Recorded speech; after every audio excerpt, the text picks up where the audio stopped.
All right, for more on the opening of the Pan-African Parliament, we speak to our reporter, Aldrin Sampear.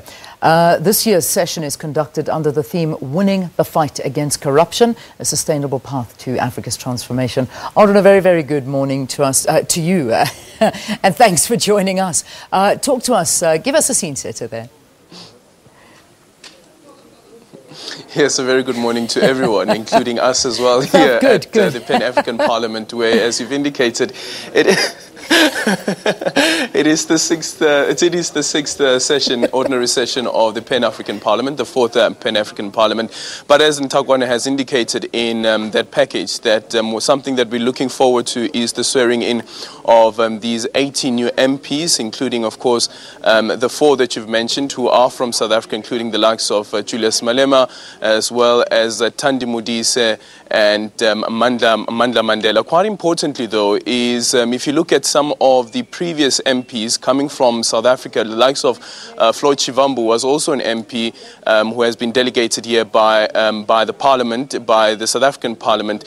They have raised various issues. They've raised various issues, saying that the Parliament itself is a lame duck. They've made the argument in saying that this Parliament must have more legislative powers, and that is the Malabo Agreement or the Malabo Protocol, which has still not been ratified by all member states. At least I think about 28 member states needed to make sure that this institution has more legislative power. Just for now, it plays this advisory role that some say it really hampers some of the discussions that take place here in terms of some of the agreements that are made here as well.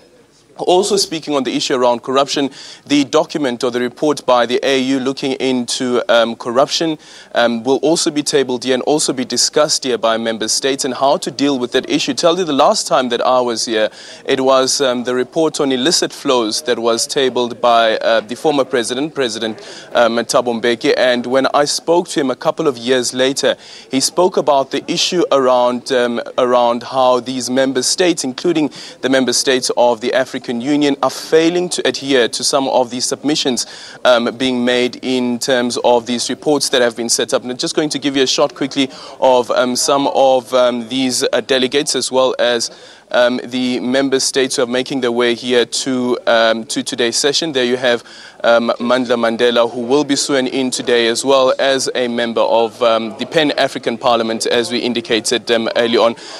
So we'll try to get some interviews with them as well to have a discussion around some of the things that they want to be placed on the table to ensure that this body has much more influence instead of just playing the advisory role that it plays at the moment. And quite importantly is the criticism that has been leveled against the South African government, considering that they've decided that Midrand would be the place that holds the Pan-African Parliament, yet South Africa itself has not signed the treaty on the Malabo Protocol.